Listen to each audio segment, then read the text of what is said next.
Continuing production of The Open Mind has been made possible by grants from the Rosalind P. Walter Foundation, the Bluestein Family Foundation, the Joan Gans CUNY and Peter G. Peterson Fund, the Malkin Fund, the May and Samuel Rudin Family Foundation, the Joanne and Kenneth Wellner Foundation, the John D. and Catherine T. MacArthur Foundation, and from the corporate community, Mutual of America.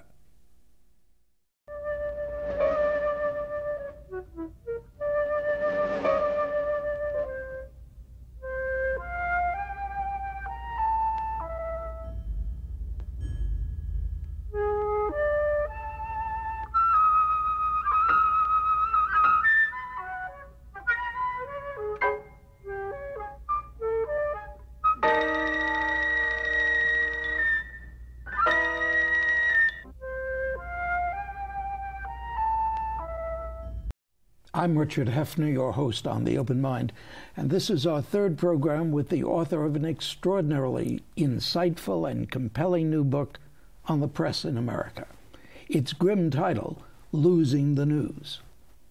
Alex Jones won a Pulitzer Prize for his reporting at the New York Times, has written two magnificent studies of first families of the American press, The Patriarch, The Rise and Fall of the Bingham Dynasty, and The Trust, the private and powerful family behind the New York Times. And since 2000, my guest has been director of the Joan Shorenstein Center on the Press, Politics, and Public Policy at Harvard's John F. Kennedy School of Government. Let's pick up now where we left off last time, because I was going to take your title and take that public policy part of the Shorenstein Center and ask whether you deal with public policy in your dealings with would-be journalists who are there in mid-career, etc. What should public policy be? Not just in terms of the, I don't mean the economics of the situation, but open it up. I feel that as far as the title that I have at Harvard, Shorenstein Center is for the place where the press comes together with politics and public policy. And by public policy, I mean it in the very broadest sense. I interpret it to be in the very broadest sense.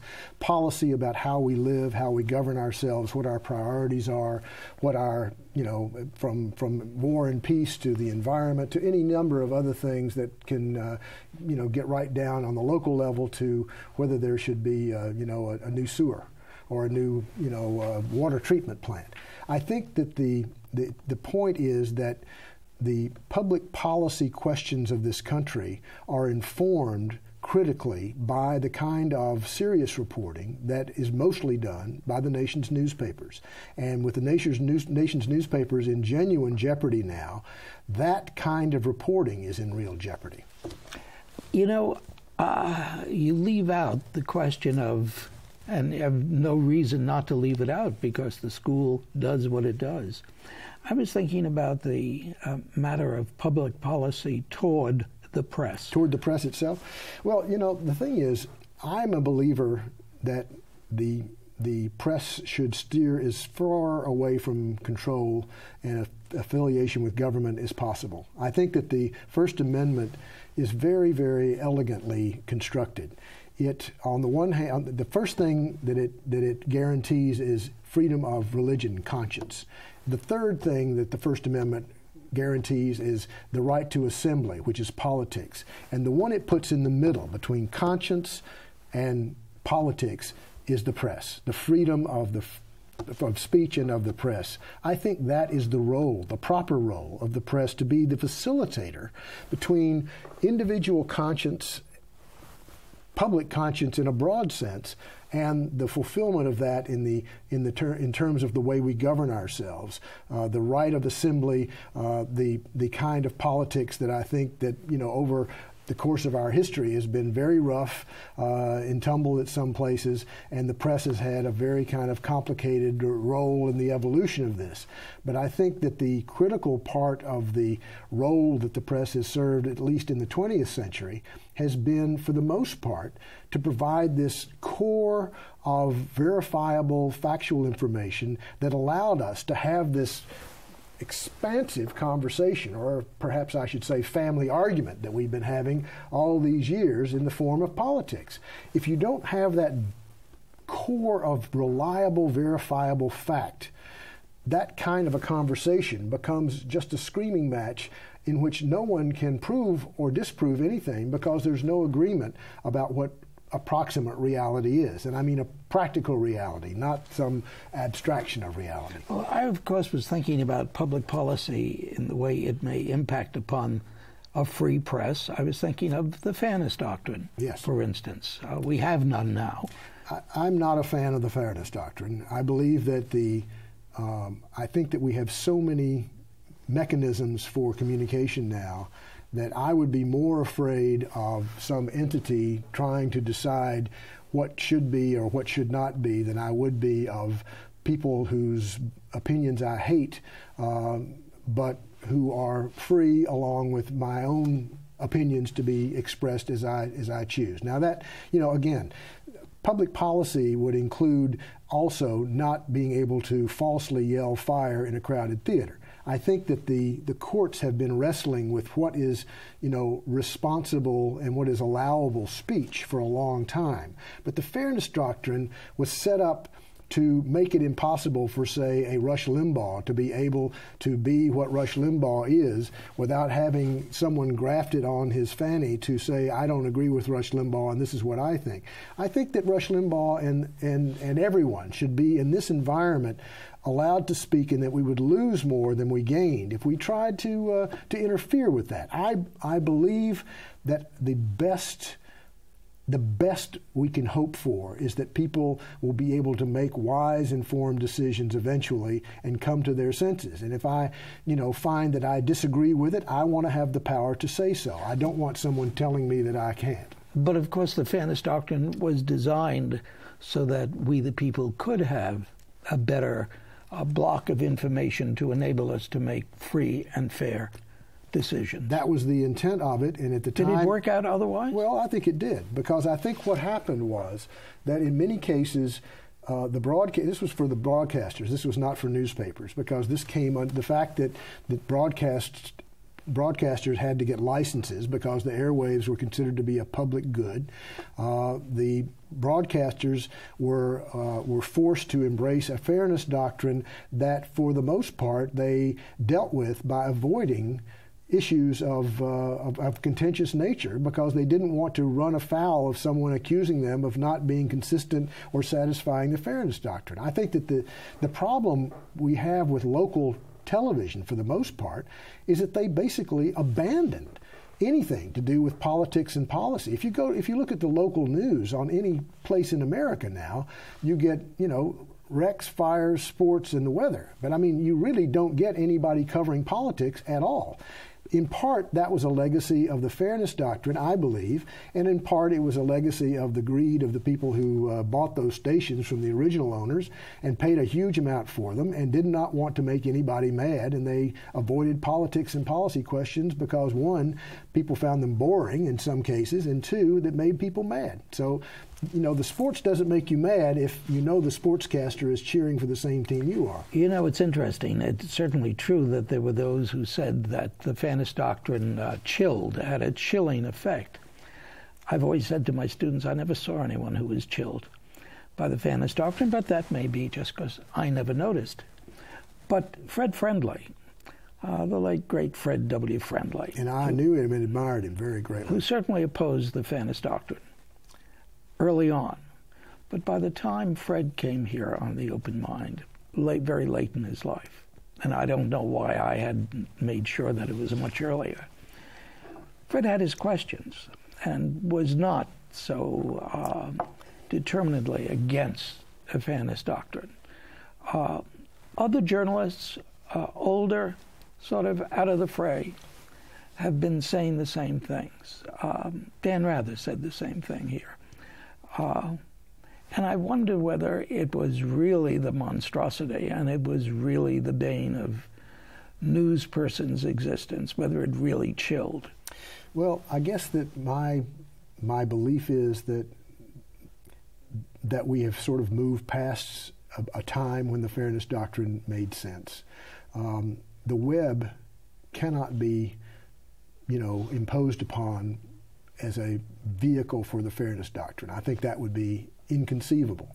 I think the web culture is too much of a free-for-all to ever be subject to that. Talk radio is overwhelmingly far to the right. I think that is something that I personally find, not very, I don't like it. I mean, I don't like what I hear. I very rarely listen to it. But I have to admit that I feel uneasy. Maybe it's because I'm a print guy. And the print culture in this country is to keep the government as far away in every respect as you can. I believe that newspapers were not saddled with any kind of fairness doctrine because the government didn't have the power to impose it. I don't think that meant we didn't have opinion. Newspapers are set up to have opinion, and there was more opinion on editorial pages and op-ed pages than I think there was in general on television with the fairness doctrine.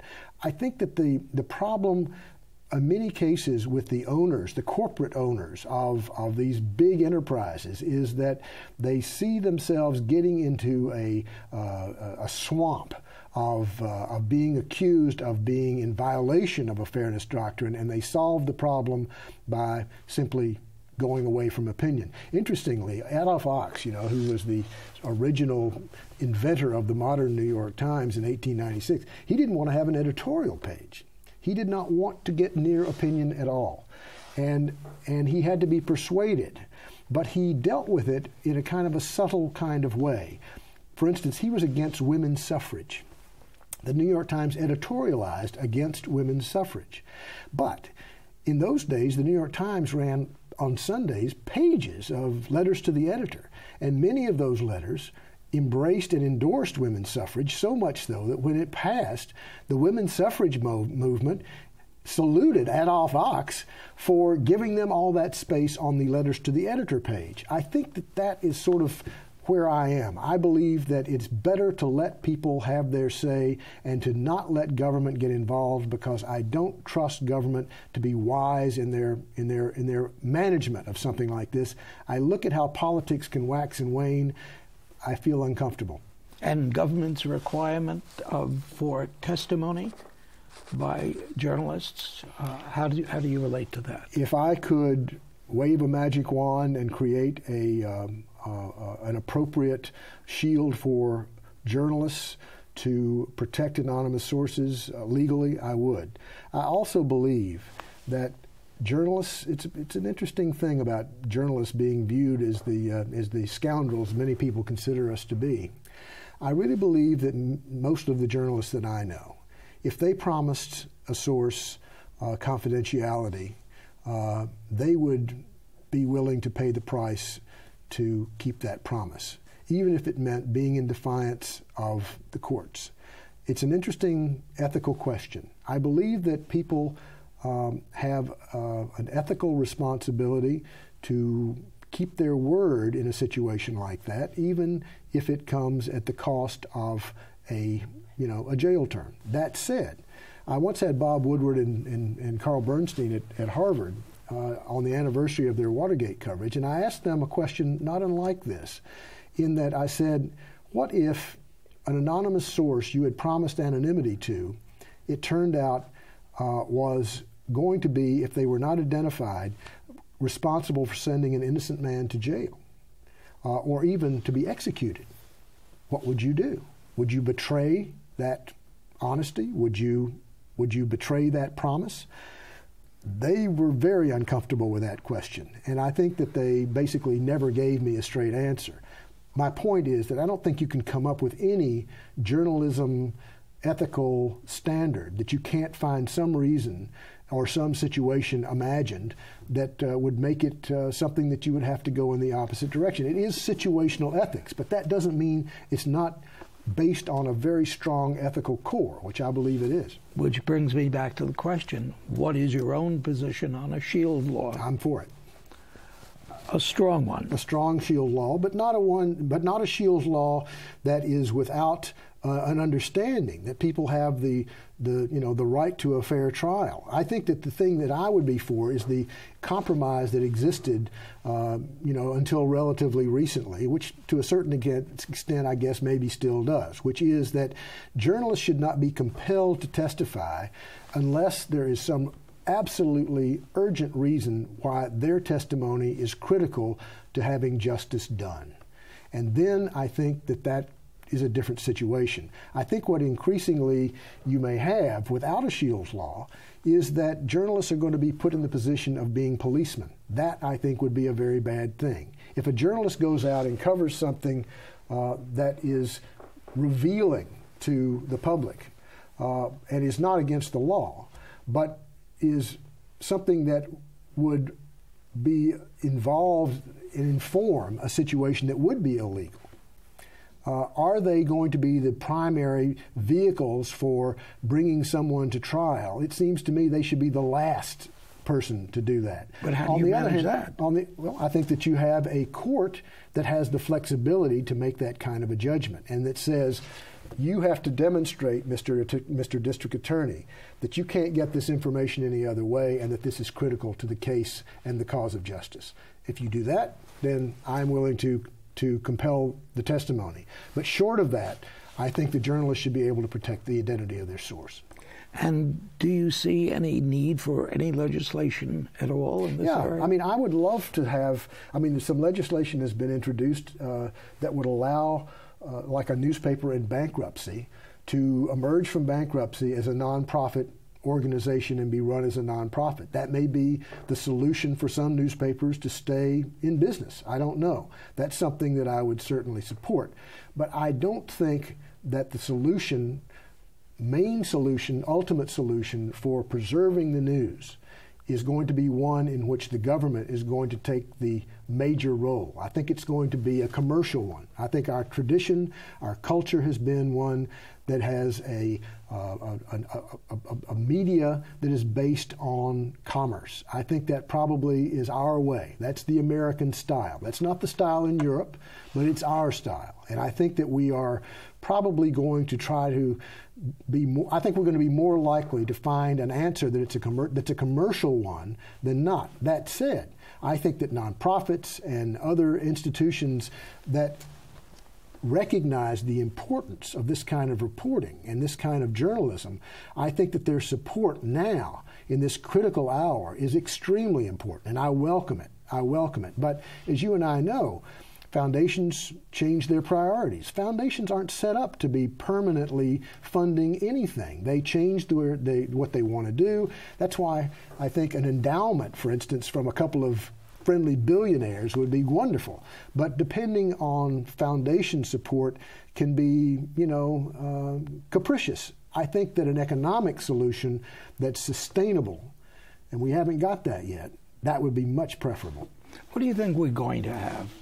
How do you really read the future for hardcore news? I know you think I'm Pollyannish in this, and I don't feel like I am. I feel like I'm not pessimistic, though. I feel like it's very much like when the railroad business was faced with losing its passenger service around the country to airplanes and to automobiles. I think that's what newspapers are in. A lot of people think that newspapers are like silent movies when the talkies emerge. I don't think that. I think they're like railroads. And I think that railroads got their act together, and they are now doing not what they did before, but they have found a very powerful, sustainable, powerful economic role.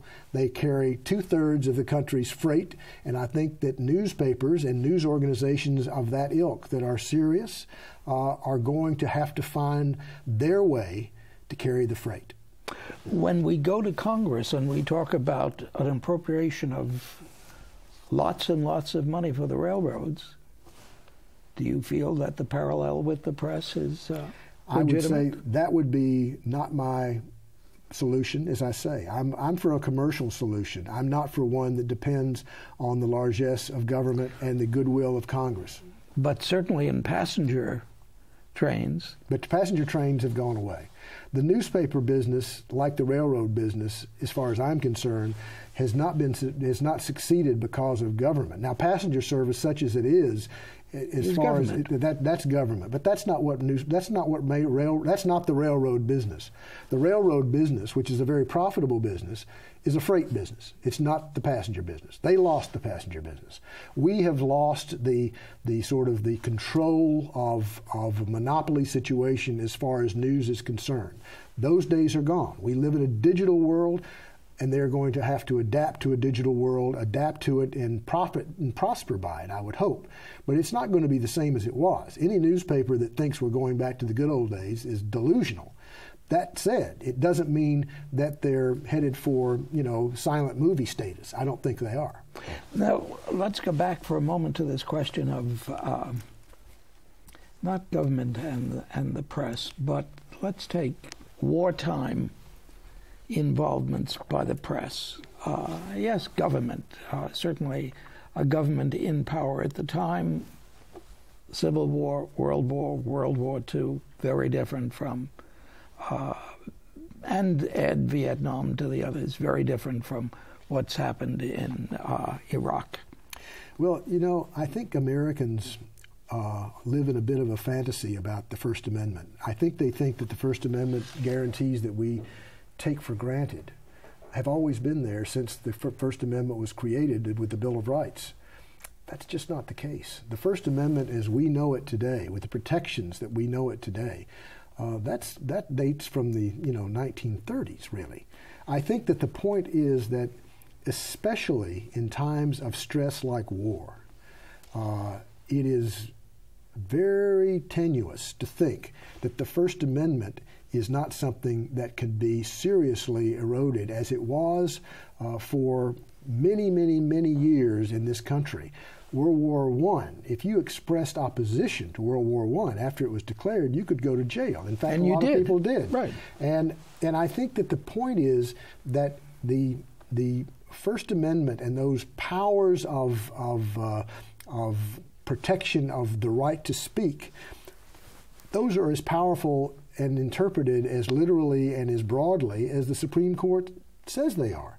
And in a time of war, that can be something that is very, very seriously in jeopardy. We live in a time when we have already experienced what happened after 9/11, and the fear that gripped this country, and the willingness that many people had, and much of the population had, to simply give up the rights of aggressive free speech because people were afraid. If we have another incident comparable to that, worse than that, I don't know what would happen. I do know this, that it would be, in my opinion, complacent foolishness to think that the First Amendment is something that isn't in its own way fragile and needs to be guarded and protected. I believe that the kind of journalism that I'm trying to that I believe absolutely needs to be sustained is the greatest bulwark for that kind of protection. I think we need not just free speech, but informed speech. And I think if we become a country that sort of loses that sort of sense of the value of factual reported truth, then along with that will go, I think, a lot of our determination to protect things like the culture of objectivity, journalism ethics, and a kind of protection that the free speech is assumed to provide automatically and in all cases, which I think history has shown it is not the case that it did. I have strange conflicted feelings about your saying that, because when I read what you said in your wonderful book, I thought to myself, of course that's true. As a historian, I know that perfectly well. I don't want to believe it. Yeah. I want us to believe that this is part of our national heritage from the very beginning. And you put your finger on something terribly frightening. Well, when I discovered this, and I discovered it. I mean, it was there to be learned, but most people don't know it and haven't thought about it. They haven't looked at it carefully. But the reality is that it's more fragile than we believe. And it's new. It's new. It's not something that has always been there at all. Don't say that too loudly, please. Supreme Court justices may listen in. Well, I think that when you have an administration that declared a state of permanent war and justified virtually anything on the basis that we were at war, you see how tenuous guarantees of the sort that we take for granted can be. But that, of course, puts us right back in an awful lot of trouble. Oh, we're in plenty of trouble.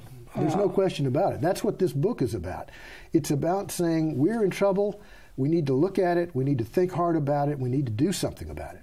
But it isn't saying we need to do something about it because here are liberties which we've enjoyed always throughout the history of this republic are being eroded. You're saying, quite correctly, this is a very new business. Well, it's a new business, but we've come to think of it as the way it should be. I'm glad that we feel that way. I don't think there are many people who don't believe that the First Amendment is vitally important to their sense of who they are as Americans, no matter what their political persuasion is. But if it hasn't played a major role... Oh, it has. In the 20th century, it's been enormous. In the mid-20th century on. But if it hadn't played a major role in a century and a half and more before then, what right do we have to bemoan its misuse in our estimation? Well, I think that that all you have to do is go tell someone that their First Amendment rights are going to be taken away from them, and you will probably find that it's something that they believe in. I honestly think that we always believed in the ideal, but I think that the reality and the execution were simply not the same. And I think that the fact is that there was great muckraking reporting. At the same time, the First Amendment was not there to be a guarantor of those things. It depended on where you were and how it was interpreted and what state laws were and how that was all done. But the point is now we've come to understand that this is our right to speak. And I think that we will protect that, but I think that we need to understand we need to protect that. It's not something that goes without saying. Alex Jones, we've talked and talked and talked, and I think we ought to read Losing the News. And thank you so much for joining me. It's my great pleasure. And thanks, too, to you in the audience. I hope you join us again next time. Meanwhile, as an old friend used to say, good night and good luck. And do visit the Open Mind website at theopenmind.tv.